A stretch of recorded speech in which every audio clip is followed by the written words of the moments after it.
Sakuta is a second-year student. He studies in Minakura High School. One day in the library, Sakuta finds Mai in a bunny costume. Mai was a teen actress, but she took a break from her acting career and continued studies. Mai notices that Sakuta is able to see her. She tells him to forget about it and move on. Sakuta soon finds her at the train station, so both starts chatting. Mai asks about the rumor that Sakuta had beaten 3 boys in the past. Sakuta does not clear it and asks the reason behind bunny costume. She explains to Sakuta that she was a child actor since she was 6 and people were unable to see her, so she wears a bunny costume as if might help her. To prove this, Mai stands in front of a shop, but the cashier didn't notice Mai. However, she was able to see Sakuta when he went near the cashier. This made him surprised, but he understands that it might be because of puberty syndrome. After this incident, Mai goes to Sakuta's home. There he shows her large scars on his chest, implementing that he also went through it. He shares the experience of his sister Keed. Sakuta tells Mai to join her career as it is the only cure. Mai rushed off from his place. Sakuta writes all of his experience in a diary, so he will never forget Mai. After some struggle, Sakuta was able to force Mai back into acting. Mai asks Sakuta for a date. Next day, when Sakuta was on the way to meet Mai for a date, a little girl gets his attention. A classmate of Sakuta named Tomo finds Sakuta and kicks him hard. He explains the situation, which calms Tomo, so she requests him to do the same to her. While doing so, police catches the 2 teenagers and takes them to the police station. When they got out of the police station, Sakuta rushes to meet Mai, who is angry because of Sakuta's carelessness. Both of them still decides to continue their date by going on a beach. At the beach, he remembers about his first love, Shoko. Mai reveals her purpose for beach date: remember her daughter. This breaks Mai's heart. Both of them decides to go a big city to check if someone knows Mai, but no one does. Mai and Sakuta stays in a hotel for the night. Next morning, Sakuta and Mai accepts that they didn't even blink their eyes during the night. They then heads back to their city to find a solution. Next day at school, the whole school acts as if Mai never existed. Sakuta goes to find Futaba, who tells them that it is also an effect of puberty syndrome. Only Mai and Sakuta remembers her because they were awake. Sakuta starts taking pills to stay awake and remember Mai. Mai notices this as Sakuta was trying to stay awake for 3 consecutive days. He was also writing every memory they have, so in case he forgets Mai, he can remember her. One day, Mai gives her sedatives and thus he sleeps. Next morning, Sakuta wakes up without any memory of Mai or the notes in his diary. Sakuta starts having flashbacks of Mai while attempting his paper. Therefore, he decides to confess his feelings for Mai, making her visible again for everyone. Mai also expresses her feelings but still shows her angry emotion because Sakuta promised never to forget her. Sakuta, who is in love with her, tells her that he will stay with her for the rest of his life to make up. Time fast forwards to 27 June. Sakuta has yet to encounter another puberty syndrome. At college, Mai and Sakuta meets where she tells her about her new role.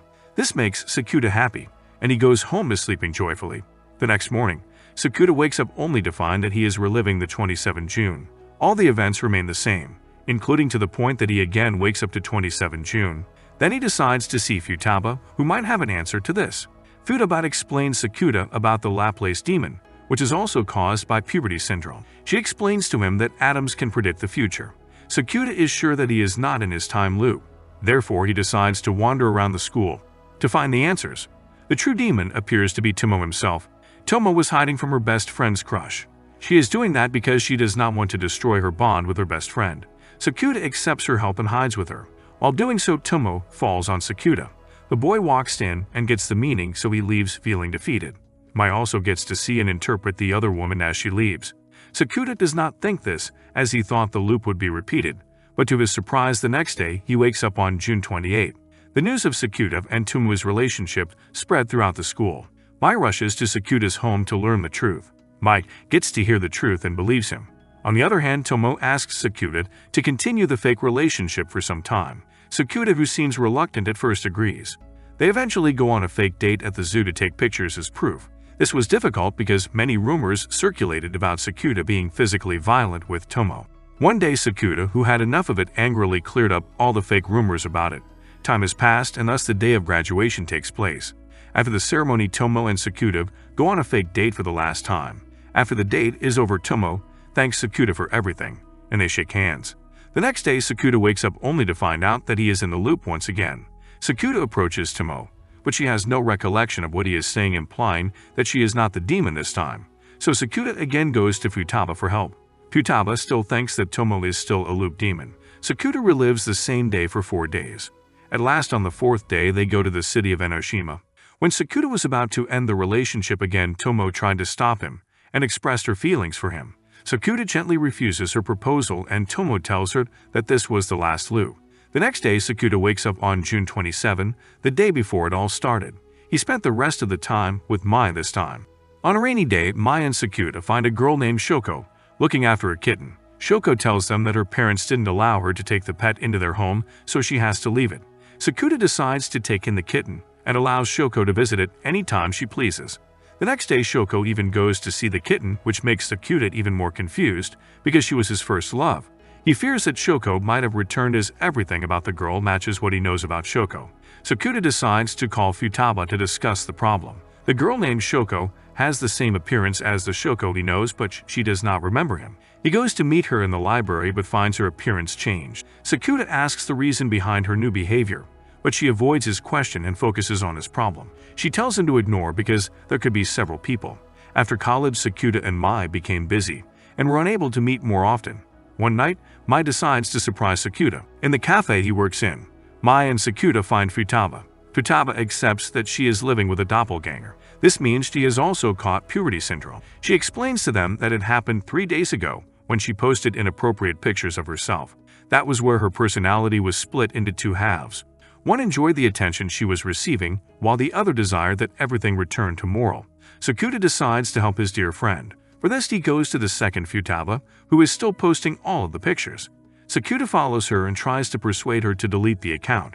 His plans seem to fail until Futaba receives some disturbing messages on her social media, which change her mind instantly. The messages were so tailored for Futaba that they ended up scaring Futaba. Sakuta takes her to his home, where they spend the night. The second Futaba expresses her fear of being left alone. Futaba spends the night at the beach with her friends to cheer her up. When Sakuta gives first Futaba her phone back, he notices the pictures second Futaba took last night. This gives him an idea that both versions of Futaba are still connected, and he gets to know about every single move of the other version. Sakuta goes to see Futaba and invites her to join his group. As a result, the first Futaba orders the second Futaba not to act without his permission. It causes both Futaba versions to become one again. This was how Futaba got rid of puberty syndrome. At Mai's workplace, a new rule is imposed, which makes it difficult for Mai to meet and spend time with Sakuta. Time has passed, and the new semester is about to start. Sakuta seems relieved that he will get to spend time with Mai. Sakuta waits for Mai to arrive on the first day but gets upset when he is unable to meet her. Suddenly, a girl approaches him and asks about Sakuta's well-being. Sakuta does not seem to remember her, so he asks about her. The girl reveals herself as none other than Mai's younger sister, Nodoka. Nodoka explains to Sakuta that due to puberty syndrome, Nodoka and Mai have switched bodies, so they have to live each other's lives until this problem is solved. As Nodoka is living as Mai, that means she has to do photo shoots, music videos, commercials, etc. Mai, who is living in Nodoka's body, has to attend singing and dancing lessons because Nodoka is a part of the Sweet Bullet idol group.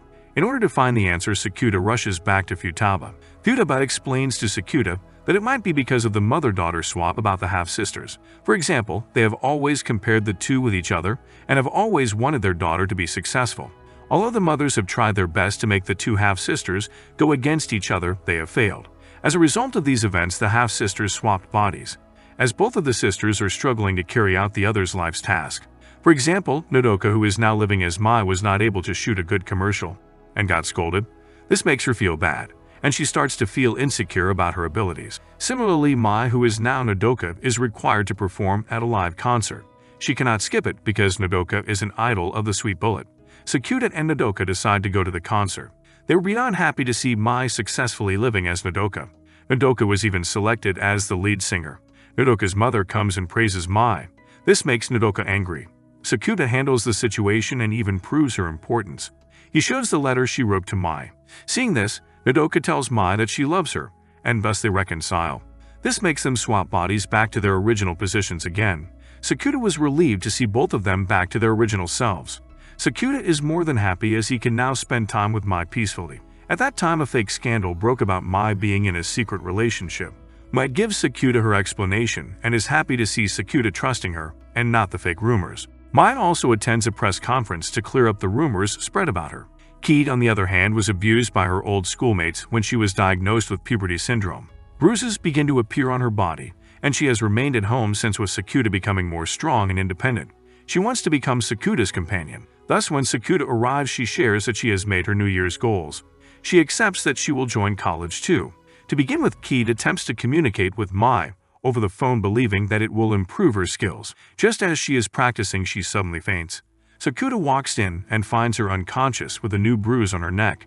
Keed recovers very quickly. She seems quite changed. She'd actually wanted to head outside and try meeting with new people. Sakuta agrees. Sakuta trains her before taking Keed out. She does various activities, like going to my house and zoo, etc. She was enjoying every moment of the day. Sakuta is happy for Keed but also seems concerned at the same time, as he remembers and tells Mai about how she actually lost her memory and became a different person. After the checkup, Sakuta notices the bruises keeps appearing on Keed, although Keed still wants to go out. But Sakuta seems worried about her. A flashback shows that Keed's disease was discovered when she even refused to remember her own father. While Sakuta is talking about his past, he remembers how Shoko was there for him and the way she helped in the time of distress. Kano Kotomi, who is childhood friend of Keed, goes to see Sakuta in order to offer her help. Sakuta gives a dairy to Keed. This dairy was made by Keed and Kano. He fears for his sister, as if she gains back her memories, she might not remember these 2 years, which could be very hurtful for her, as she has suffered a lot through that time. On a rainy night, Sakuta and Keed head to her closed school, although at that time, Keed seemed fine and included this as her achievement. But when Keed wakes up, Sakuta's fear comes to life. As she wakes up as her old self, Keed has no recollection of what has occurred in the last 2 years. All she remembers is her high school incident. She gets to read Sakuta's diary and knows about the love his brother has for her. When Mai learns about everything that has happened to him in all this time, she finally makes time to come and meet Sakuta. Sakuta is relieved to see Mai, but Mai is disappointed in Sakuta because he refuses to share his problems with her. As a result, she storms in rage. This was not the only reason behind Mai's anger. The past 2 days were so stressful for Sakuta that he nearly forgot Mai's birthday. At last, he was able to find the last train to go and surprise her on her birthday. Finally, Sakuta makes it to Mai's shooting location. As they watch snowfall from a distance, they both get a chance to explain their sides of the story.